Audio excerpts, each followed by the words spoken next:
Hey guys, I welcome you all to this session जहां पे हम लोग बात करने वाले हैं आज दैट कैसे इस क्वेश्चन को हम लोग एनालाइज कर सके। देखो यूजुअली क्या होता है ना, बच्चे बहुत ज्यादा कंफ्यूज होते हैं, स्पेसिफिकली वैसे एस्पिरेंट्स जिनका कोई हेल्प नहीं है। But don't worry, we at Bhadra S academy is always there to help you out, जहां पर हम लोग आज के सेशन में इस क्वेश्चन को डिकोड करेंगे जो कि 2025 में जीएस पेपर 1 में ये क्वेश्चन आया था, जहां पे क्लियरली बोला गया है ocean plays a critical role in earth का क्लाइमेटिक सिस्टम। देखो ये क्या है, एक स्टेटमेंट है। सब समय क्वेश्चन को आप ब्रेक करने की कोशिश कीजिएगा, राइट नाउ। एक क्या होता है, बहुत समय डायरेक्ट क्वेश्चन पूछ लेते हैं, बट यहां पर क्या हो जाता है, इस टाइप के क्वेश्चंस में स्टेटमेंट दिया हुआ रहता है। और स्टेटमेंट सिर्फ मुंह शक्ल दिखाने के लिए नहीं दिया हुआ रहता है भाई, स्टेटमेंट को हम लोग को डिकोड भी करना पड़ेगा, राइट। तो हमारा क्या काम है, सबसे पहले इसको डिकोड करना, ठीक है। मतलब हम लोग ओशन कैसे प्ले करता है अर्थ के क्लाइमेट को रेगुलेट करने के लिए एक बहुत इंपॉर्टेंट रोल, राइट। यही चीज को हम लोग को डिकोड, मतलब काइंड ऑफ इसको एक काइंड ऑफ इस ये स्टेटमेंट है, इसको आपको जस्टिफाई करना पड़ेगा दैट हां ओशन रोल प्ले करता है, राइट। पर अब इसको डिकोड करते करते अभी हमको मेन क्वेश्चन में भी देखना पड़ेगा दैट मेन क्वेश्चन क्या पूछा है। Main question is examine the influence of ocean currents and phenomena like El Nino on Indian weather system। यहां पे देखिएगा, ये जो पहला तो एक तो पार्ट है ये वाला डिकोड करने वाला part, that is first part. Second part क्या बोल रहा है, दैट ओशन करंट का influence on Indian weather system. ध्यान दीजिएगा, this is the second part. और एक थर्ड पार्ट भी है, influence of ocean current on Indian weather system, और third part is influence of El Nino on Indian weather system। Can you see that? So technically इस question को हम लोगों ने तोड़ा into 3 different parts, right? अच्छा, क्यों 3 पार्ट्स का है पता है? क्योंकि देखिए ये क्वेश्चन जो है ना 15 नंबर का अगर क्वेश्चन हुआ, मतलब 3 पार्ट मतलब क्या, 5 नंबर 5 नंबर 5 नंबर ना। वैसे तो कहीं पे दिया नहीं हुआ रहता है दैट इसको ब्रेक करो उसको 5 नंबर होगा, बट हम लोग जस्ट एक लेट्स प्रिज्यूम दैट हाँ probably this is what they are asking, right. So अभी हम लोग को इस तीनों पार्ट को, अब समझ गए ना, तीनों पार्ट को हम लोग को आराम से तोड़ के एक एक करके एनालाइज करना है, राइट। तो देखो ध्यान क्या है, अगेन अब इस क्वेश्चन में आप समझने की कोशिश करो दैट कीवर्ड क्या है, मेन की थीम क्या है जिसके ऊपर क्वेश्चन पूछा है। की थीम इज दैट ओशन हमारे अर्थ के क्लाइमेट सिस्टम को इन्फ्लुएंस कर रहा है, right.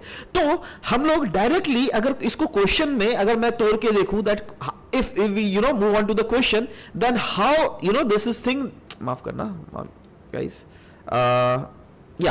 how we will analyze it, right? Let's come to the very first part. जैसे मैंने बोला ocean plays a critical role in earth का climatic system, right? Now just see this, आप एक रफ अगर छोटा सा एक डायग्राम बना सकते हो world map. I know that शायद ये प्रॉब्लम होगा, बट देखो वर्ल्ड मैप बनाने का ना थोड़ा शॉर्ट ट्रिक सीखो भाई, है ना। देखो मैं जैसे बना रहा हूं ना, सिंपल सा घर में खुद से प्रैक्टिस कीजिएगा तो, राइट। देखो this is north America, south America, Greenland, यहां पे यूरोप भी बना लेता हूं। देखो यहां पे अफ्रीका भी बन गया, देख रहे हो, यहां पे इंडिया भी बन गया और हो गया Asia. Can you see that? और यहां पे ऑस्ट्रेलिया भी बन गया। Can you see that? कितना स्मूथली बना दिया ना, राइट। कोशिश कीजिएगा आप भी इस टाइप के वर्ल्ड मैप बनाने की कोशिश कीजिएगा, राइट। अगर आप चाहते हैं तो नीचे कमेंट सेक्शन में जरूर लिखिएगा, मैं एक डेडिकेटेड सेशन ले आऊंगा जहां पे इंडिया के मैप को कैसे बनाते हैं बहुत इजी तरीके से, और वर्ल्ड मैप तो खैर दिखा दिया आपको कैसे बनाते हैं, but still if you want then please write it in the comment section below, I'll surely bring। but चलो यहां पर देखते हैं ओशन, जैसे कि बोला गया ओशन क्रिटिकल रोल प्ले करता है इन अर्थ का क्लाइमेटिक सिस्टम। तो देखो आप जैसे क्या इस डायग्राम को मैं क्यों बनाने बोल रहा हूं, क्योंकि आप एक तो रीजन दिखाइएगा जिसको ट्रॉपिकल रीजन, ट्रॉपिकल एंड सब ट्रॉपिकल रीजन को जो इंटेल करता है। कौन सा रीजन वो होता है, रफली the zone between Tropic of Cancer and Tropic of Capricorn, ठीक है। अब देखो ये वाला ओशन क्या होता है, ये रेड वाला मैं क्यों दिखा रहा हूं, क्योंकि ये वाला गर्म वाला जोन होता है, ठीक है। These are a bit of गर्म वाला जोन। पर वहीं पर पोलर रीजन के आसपास वाले जोन्स क्या होता है, ये सब बहुत ठंडा होता है ना। अच्छा ये गर्म क्यों होता है, क्योंकि इस रीजन में सोलर इंटेंसिटी ज्यादा फॉल करता है, इसीलिए गर्म होता है ना। और यहां पर ऑफ कोर्स ठंडा होता है। तो एक जगह अगर आप पूरा ज्योग्राफी पढ़ लोगे एक चीज तो आपको पता चल जाएगा दैट हाँ इधर से गर्म पानी जो है है इधर से पोलर रीजन की तरफ जाता है और पोलर से ठंडा पानी जो है इधर से इधर आता है, right? So ultimately can I right one point that ocean जो है हमारे हीट को डिस्ट्रीब्यूट करने के लिए बहुत काम आता है, क्योंकि अल्टीमेटली ये हीट डिस्ट्रीब्यूट कैसे होता है? With the help of oceanic currents. Ocean currents क्या करता है? ट्रॉपिकल रीजन से, मैंने बोला ना, ट्रॉपिकल रीजन से हीट को कहां पर पहुंचाता है? पोलर रीजन में। और पोलर रीजन, अब एग्जांपल भी देख लेना कैसे। एग्जांपल क्या है? नॉर्थ अटलांटिक ड्रिफ्ट एक एग्जांपल हो गया, जो कि ट्रॉपिकल रीजन से पोलर रीजन में ले जा रहा है, नॉर्थ अटलांटिक ड्रिफ्ट। वहीं पर पोलर रीजन से भी ट्रॉपिकल रीजन में कौन सा ले आ रहा है? बताओ। लैब्राडोर करंट मैं लिख सकता हूं, ओयाशियो करंट लिख सकता हूं। तो देखो, इसके लिए जब मैं बोल रहा हूं लैब्राडोर करंट, ओयाशियो करंट, तो आप दिमाग में रहना चाहिए दैट हाँ, लैब्राडोर करंट कहां से कहां बह रहा है, ओयाशियो करंट कहां से कहां बह रहा है। तो आपको प्रॉपर्ली होमवर्क करना पड़ेगा। अगर आपको पूरा ज्योग्राफी का नॉलेज नहीं है तो ये आंसर देना थोड़ा मुश्किल आपके लिए हो सकता है, राइट? तो देखो, एक पॉइंट हो गया ना, हीट को रीडिस्ट्रीब्यूट कर सकता है। अच्छा, दूसरा पॉइंट मैं इसी चीज को एक्सप्लेन करते हुए, दैट इज यही पहला वाला जो डिकोड, इसको डिकोड करते हुए लिख सकता हूं दैट कहीं ना कहीं हमारा ओशन जो है इन्फ्लुएंस करता है एटमॉस्फेरिक सर्कुलेशन को, राइट? एटमॉस्फेरिक सर्कुलेशन को कैसे करता है? क्योंकि देखो, आप सोचो, अगर ओशन गर्म है तो ओशन के ऊपर का एयर मास भी गर्म है, राइट? अगर ओशन ठंडा है तो ओशन के ऊपर का एयर मास भी ठंडा है। और अगर हम लोग को पता है ना दैट अगर गर्म एयर, इसका मतलब क्या, वहां पे लो प्रेशर एग्जिस्ट करेगा। अगर ठंडा एयर तो वहां पे हाई प्रेशर एग्जिस्ट करेगा, राइट? अब देखो, अगर प्रेशर डिफरेंसेस हो गया, अगर सोचो पोलर रीजन में हाई प्रेशर जोन क्रिएट हो गया और ट्रॉपिकल रीजन में लो प्रेशर जोन क्रिएट हो गया, तो बताइए हवा किधर से किधर बहेगा? और सिर्फ एयर ही प्रेशर ही नहीं, आप लिख लेना दैट हाँ, जो ओशन का टेम्परेचर है वो इंफ्लुएंस करता है ऊपर के एयर मास को। देखिए, मैं लिख नहीं रहा हूं, राइट? मैं बता दे रहा हूं, आप जिससे क्या लिख लेना खुद से, ठीक है? और उसके कारण क्या हो जाता है, हम लोग को प्रेशर चेंजेस हम लोग को देखने को मिलता है, जिसके कारण प्रेशर चेंज होगा तो क्या होगा? विंड पैटर्न में चेंज होगा, वो हम लोग लिख सकते हैं। और विंड पैटर्न में चेंज होगा तो क्या होगा? रेनफॉल पैटर्न में भी हम लोग को ये इंफ्लुएंस डाल सकता है। तो हम लोगों ने कैसे देख लिया ना दैट कैसे एक चीज कैसे दूसरे चीजों को इंफ्लुएंस कर रहा है। तो ये इसमें क्या है, ये एक काइंड ऑफ आपको इस इंट्रोडक्टरी स्टेटमेंट को डिकोड करना ही पड़ेगा। अगर नहीं करोगे तो आंसर्स कैसे मिलेंगे ना, सॉरी, नंबर कैसे, माफ करना, नंबर कैसे मिलेंगे, ठीक है? तो जब ये कर लिए डिकोड, उसके बाद हम लोग को यही दिखाना है, इसमें भी यही दिखाना है दैट देखो, सिर्फ यही नहीं, आप और एक पॉइंट लिख सकते हो। जब मैंने ये पिक्चर डाला था तो मैं दिमाग में था दैट और एक पॉइंट आपसे डिस्कस करूंगा, और वो क्या है दैट ओशन करंट्स भी क्या है, दो टाइप के होते हैं, आपको पता है। एक होता है सरफेस करंट, एक होता है हमारा सब surface current. Surface current usually क्या होता है, ये हॉट करंट भी होता है, वार्म करंट भी होता है और कोल्ड करंट भी होता है। बट सब सरफेस करंट सब समय क्या होता है, सब समय ये कोल्ड करंट ही होता है। तो आप लिख सकते हो सरफेस करंट में क्या होता है ना, हॉट करंट हॉट पानी को एक रीजन से दूसरे रीजन ले जाएगा और कोल्ड करंट कोल्ड पानी को ले जाएगा। बट सब सरफेस करंट जो है ना, जो कि कोल्ड वाटर को अंडर द वाटर, ये जो ब्लू वाला देख रहे हो ना, ये सारे सब सरफेस करंट है। ये क्या होता है ना, ये अंडर वाटर एक रीजन, एक पार्ट ऑफ द ओशन से दूसरे part of the ocean thousands and thousands of kilometre तक आपके हीट को या फिर टेम्परेचर वाइज जोन को ट्रांसफर करता है with the help of this ocean current। तो एक पॉइंट यहां पर भी, थर्ड पॉइंट हो गया in explaining this very aspect that ocean current कैसे, ओशन कैसे प्ले करता है very important role in earth climatic system. कोई बात नहीं, देखो आप लोग तो और भी ज्ञानी हो, आप लोग नीचे कमेंट सेक्शन में लिखो ना अगर आपके पास और भी कुछ पॉइंट्स आ रहा है दैट पहले ये वर्ड को डिकोड करने में, आप प्लीज नीचे कमेंट सेक्शन में लिखो, I will personally review it, right, whether you are correct और नॉट। ऑलराइट, चलो अब हम आ जाते हैं क्वेश्चन का सेकेंड पार्ट में। पहला तो ये हो गया, अब दूसरा, examine the influence of ocean current and देखो phenomena of El Nino, but ये इसको मैं थर्ड पार्ट मैंने काउंट किया, राइट? तो अभी मैं कौन सा कर रहा हूं, ये जो हाईलाइट किया हुआ influence of ocean current on Indian weather pattern. अब देखो ocean current on Indian weather pattern, तो इंडियन वेदर पैटर्न में जो ओशन करंट से कैसे इंफ्लुएंस कर सकता है, आप देखो एक तो पॉइंट यहां पे क्लियरली लिख सकते हो that ocean current in other ocean often indirectly influences the ocean current in the Indian या फिर behavior of Indian weather।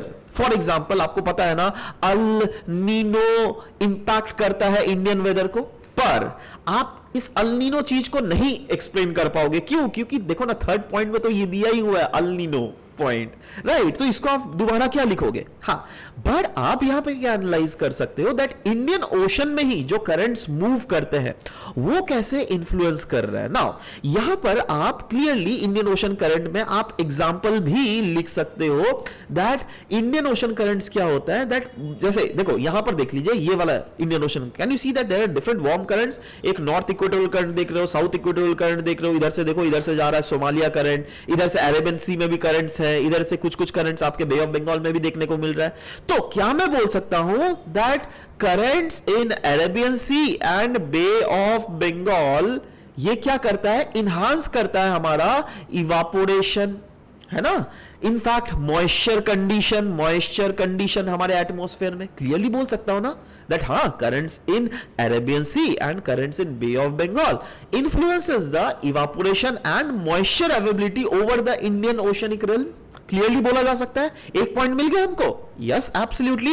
यही नहीं, मॉइस्चर जो है आप ये भी लिख सकते हो दैट ये जो मॉइस्चर कंडीशन को ये कर रहा है ना, तो आप दूसरा पॉइंट इसमें लिख सकता है that change in moisture condition influences the monsoon in India. क्योंकि आप खुद सोचो, अगर इंडियन ओशन रीजन के ऊपर मतलब मॉइस्चर नहीं है तो इंडिया के ऊपर बारिश कैसे होगी भाई? समझ लो बात। तो ये बहुत हद तक डिसाइडिंग फैक्टर होता है दैट इंडियन ओशन हमारा ज्यादातर ओशन में गर्म करंट्स मूव कर रहे हैं या ठंडा वाला करंट मूव कर रहा है। अगर गर्म करंट मूव कर रहा है तो yes, it is very very beneficial for the Indian monsoon. But वहीं पर अगर ठंडा पानी हो गया ना तो वो कहीं ना कहीं डिक्रीज कर सकता है इंडियन मॉनसून के इन्फ्लुएंस को। देखो यहां पे 2 पॉइंट हो गया।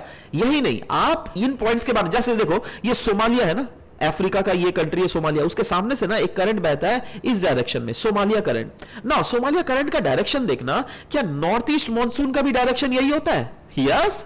तो सोमालिया करंट अगर एक्टिव होगा, आप ये लिख सकते हो राइट दैट सोमालिया करंट जो है ना, ये अगर एक्टिव हुआ तो क्या ये हमारे मॉनसून सेल को इन्फ्लुएंस करेगा? क्योंकि मॉनसून सेल भी क्या होता है, आप खुद सोचो, यहां पे मस्करीन हाई होता है, मस्करीन से क्या हो जाता है, अल्टीमेटली हम लोग का कन्वेक्शन होता है, ईस्टर्ली जेट स्ट्रीम होता है, फिर वो मस्करीन रीजन के ऊपर सबडक्ट करता है ना। तो अगर सोमालिया करंट एक्टिव है तो ज्यादा से ज्यादा विंड्स को ऑफ कोर्स इंडियन डायरेक्शन में धक्का मारेगा, और ज्यादा से ज्यादा विंड अगर इंडियन डायरेक्शन में धक्का लगा तो यस, इंडिया में ज्यादा मॉनसून रेनफॉल होने की प्रोबेबिलिटी है। तो समझ में आ गया। तो हम लोगों ने ये डिकोड कर लिया दैट कैसे इंडियन ओशन जो है वो इन्फ्लुएंस करता है, आई मीन सॉरी माफ करना, ओशन करंट्स कैसे इन्फ्लुएंस करता है इंडिया के वेदर पैटर्न को। ठीक है, तो ये पार्ट में भी अब थर्ड पार्ट हम लोग देखेंगे। और अगेन ये सब ऐसे मत कीजिएगा, ये सब डायग्राम के थ्रू कीजिएगा, क्योंकि देखिए ना, यहीं पे आपके 3 पॉइंट्स मिल गए और डायग्राम एक एक्स्ट्रा 4 पॉइंट तो वहीं पर आपको मिल जाएगा, राइट। अच्छा, अब थर्ड पार्ट में भी आ जाते हैं। जब थर्ड पार्ट क्या बोला गया, यहां पे थर्ड पार्ट बोला गया है दैट यस, कैसे हमारा अल नीनो इंपैक्ट कर रहा है इंडियन वेदर पैटर्न को। तो अल नीनो कैसे इंपैक्ट करता है इंडियन वेदर पैटर्न को, उसके लिए हम लोग को क्या एक डायग्राम बनाना पड़ सकता है इंडियन ओशन का। यस, एब्सोल्युटली, क्यों नहीं बनाएंगे भाई, है ना, क्योंकि इसका डायग्राम जो है ना उतना टफ नहीं है मेरे भाई। ठीक है, आपको कुछ नहीं, आपको सिर्फ जानना पड़ेगा दैट बेसिक वर्ल्ड का मैप को फास्ट तरीके से कैसे बना सकते हैं। ठीक है, तो देखो क्या होता है ना दैट जब भी अल नीनो आता है तो वेस्ट ईस्टर्न पैसिफिक में क्या हो जाता है, लो प्रेशर, इस रीजन में क्या हो जाता है रिस्पेक्टिवली हाई प्रेशर। तो विंड किधर से किधर बहना स्टार्ट होता है, this is the direction of winds, can I से दिस। तो ये वाला जो साइकिल होता है इसको हम लोग क्या बोलते हैं, reversal of walker circulation. Is that clear? अच्छा, जब हम लोग को मॉनसून सेल पता है ना, कुछ ऐसे होता है ना, तो जब ये करंट एक्टिव हो ना तब क्या करेगा दैट इसके कारण, दैट इज हमारा जो अल नीनो आता है ना, इसके कारण हमारा इंडियन मॉनसून सेल जो है ना वो डीएक्टिवेट हो जाता है, right. Deactivate in the sense, क्योंकि देखो ये क्या करेगा, इस मॉनसून के सर्कल को उल्टा घुमाने की कोशिश करेगा। तो मॉनसून सेल कैसा होता था ना, ऐसे होता था मॉनसून सेल, देखिए। ठीक है, अब सोचो आपका चक्का इस डायरेक्शन में घूम रहा है ना, और अचानक से मैं एक दूसरा चक्का ले आऊं इस डायरेक्शन में घुमाना है, तो इस चक्के का स्पीड घट जाएगा, कॉमन सेंस है, यस एब्सोल्युटली। तो देखो यहां पर भी क्या होता है ना, दैट दूसरा जो सेल बनता है ना यहां पर, ये सेल का डायरेक्शन उल्टा हो जाता है। तो देखो एक्चुअली में क्या हो जाना चाहिए, मॉनसून का विंड्स ऊपर से नीचे स्क्रीन के ऊपर हाई प्रेशर बनने चाहिए, बट ये क्योंकि नीचे से ऊपर मॉनसून विंड्स को ढकेल रहा है, इसके कारण क्या हो जाता है, हमारा जो मॉनसून सेल है वो कहीं ना कहीं वीक पड़ जाता है ना। तो इसीलिए आपको एक तो डायग्राम बनाना, उसके बाद आपको इसको एक्सप्लेन करना पड़ेगा दैट इसी अल नीनो क्या करता है ना, अल नीनो हमारा साउथ वेस्ट मॉनसून को वीक कर देता है, ठीक है। इसके कारण क्या हो जाता है, हमारे इंडियन रीजन में बिलो नॉर्मल रेनफॉल हो जाता है। यही नहीं, it also brings drought condition कहां पर, अब बताइए तो इंडिया का कौन सा पार्ट सबसे कम भीगा, मतलब सबसे कम बारिश होती है, उसी रीजन में ड्रॉट क्रिएट करेगा ना। नॉर्थ ईस्ट का तो कोई पंगा नहीं है, बहुत ज्यादा बारिश है, बट इस रीजन नॉर्थ वेस्ट इंडिया और सेंट्रल इंडिया में बहुत ज्यादा पंगा है बारिश का, राइट। तो देखो मॉनसून के समय में भी तो नॉर्थ वेस्ट इंडिया और सेंट्रल इंडिया में इतना कम बारिश होता है। तो आप इमेजिन करो दैट जब अल नीनो वाला कंडीशन आएगा तब इनका हालत क्या होता होगा, इनका हालत तो बहुत खराब हो जाता है ना। यही चीज आपको प्रेजेंट करना है थ्रू दिस आंसर। और फाइनली एक कंक्लूजनरी नोट में लिख दीजिएगा दैट हाँ वैसे तो ये सब पैटर्न चेंज करते हैं, बट बहुत समय कुछ कुछ ऐसे इवेंट्स होते हैं जो क्या हमारे मॉनसून को या फिर हमारे इंडियन वेदर पैटर्न को डिफरेंट अदर तरीके से भी इन्फ्लुएंस करता है, जैसे वेस्टर्न डिस्टर्बेंसेस, जैसे इंडियन ओशन डाइपोल। तो ये सब भी थोड़ा मोड़ा कंक्लूजनरी टर्म्स में लिख दीजिएगा, राइट। तो ओवरऑल हम लोगों ने क्या समझा, चलिए मैं इसको मिटा रहा हूं, ठीक है, इसका स्क्रीनशॉट ले लीजिए, मैं यहां पे मिटा रहा हूं इसको, ठीक है। जिससे क्या मैं बताना चाह रहा हूं दैट मैं यहां से आपको क्या क्या ओवरऑल बताने की कोशिश किया। मैंने आपको बताने की कोशिश की दैट इस क्वेश्चन के जो है 3 पार्ट्स है, राइट। क्योंकि पहला वाला जो स्टेटमेंट है इसको हम लोग लाइट नहीं ले सकते हैं, उस स्टेटमेंट को भी हम लोग को एक्सप्लेन करना है। हम लोग को पहला वाला part that is influence of ocean current on Indian monsoon, वो भी हम लोग को बताना है। और तीसरा part influence of El Nino on Indian Ocean monsoon, Indian weather pattern, ये तीनों को हम लोग को बताना है। और फाइनली कंक्लूजनरी नोट और with the help of diagrams, right. यहां पर भी आपके डायग्राम्स बनेंगे, यहां पर भी डायग्राम्स बनेंगे, और अगर हो सके तो अगर बना दीजिएगा तो बहुत ही अच्छा। मतलब ये अगर कीजिएगा ना, मैक्सिमम गारंटी बता रहा हूं, आउट ऑफ 15 नंबर 10-11 नंबर से कोई नहीं रोक सकता भाई। If you are expecting full number मिलता है, भूल जाओ, फुल नंबर कभी नहीं मिलता है इन सब एग्जाम्स में, क्योंकि ये सब्जेक्टिव है ना चीजें। हाँ, बट अगर आप बहुत ज्यादा मेहनत करोगे ना तो I can guarantee you that maximum number आप ही को मिलेंगे, जो पैटर्न मैंने बताया। I hope that this thing works for you, and if at all this works for you, please right it in the comment section below. I will keep on bringing more and more of this kind of lectures if you at all like it, right? So this was all about the discussion. I hope that you guys listen to it very carefully. Thank you guys, thank you very much for this lecture. Thank you.